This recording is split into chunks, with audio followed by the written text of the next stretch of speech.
دا یوی خور سوال کړی دی وی که یو ښځه د خاوند نه خلع غواړي او خلع دې ته وایي چې ښځه د خاوند نه ازادي غواړي چې یعنې ما پرېږده او که طلاق ورته وایي طلاق ورته هم وایي که طلاق لفظ وایي خو دا خلع دی دې ته خلع وایي طلاق هغه چې د خاوند د طرف نه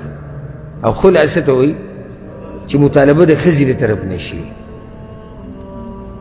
نو آیا لازم دی کې دا دی چې دا ښځه به ټول مهر واپس ورکوي ځکه چې خلع کې دا دی چې دوی به په مال باندې یا په څه خبره باندې صلح کوي خاوند سره به دا څه خبره مني چې زه به تاله دا درکړم ته ما پرېږده نو آیا دا مهر به ټول واپس ورکوي که نه څه حصه به ورکوي یا زیات یا کم الجواب اول دا خبره یې زده کول پکار دي چې نه دي جایز یوې ښځې له چې هغه د خاوند نه طلاق وغواړي بغیر د څه شرعي عذر نه یا بغیر داسې څه سبب نه چې د هغې د لاسه دې لپاره دا کار روا شي حدیث کې دا راځي پیغمبر صلی الله علیه وسلم وایي امام ابو داود امام ترمذي امام ابن ماجه راوړی أيما امرأة سألت زوجها طلاقا في غير ما بأس فحرام عليها رائحة الجنة یو ښځه چې د خاوند نه بغیر د عذر او سببه طلاق غواړي نو په دې باندې د جنت خوشبو هغه حرامه ده که چېرته یو سبب وي مثال د خاوند بد اخلاقي د خاوند بیماری د خاوند کمزورتیا یا کله داسې موشي چې طبیعت ورسره د دې ښځې نور نه لګي او دا یریږي چې لکه الله په ما باندې یو لوی حق د دې خاوند ایښودی دی او زه یې نشم ادا کولی نو دا خو زه ځان ګنهګار وم او د دې سړي دا ژوند هم خرابوم نو داسې ټیم کې هم ښځې سره دا حق دی چې د طلاق غوښتی شي هېڅ خبره نه او په دې یو دلیل ده ښکلی په صحیح بخاري کې د روایت عبدالله ابن عباس وایي د ثابت ابن قیس بیبي راغلی و پیغمبر صلی الله علیه وسلم پسې یا رسول الله د ثابت ابن قیس سره نور ژوند نشم تېرولی او سبحان الله ما اعتب علیه فی خلق ولا دین لکه دا نه چې بېدینه دی یا بد اخلاقه دی ډېر دینداره سړی دی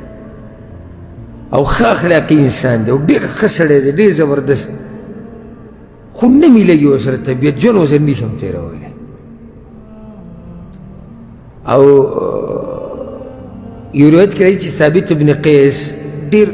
بدرنګه انسان انتهایی بدرنګه و د شکل نو بس د دې ښځې ورسره طبیعت نه ولګېدلی سړی نور ښه دیندار او ښه اخلاقي سړی ورسره ظلم زیاتی او بس د هغې ورسره طبیعت نه لګېدو او یا رسول الله بس یعنی ګناهګارېږم نوره ولې ګناهګارېږم د ده حق نشم ادا کولی زما ورسره طبیعت نه لګي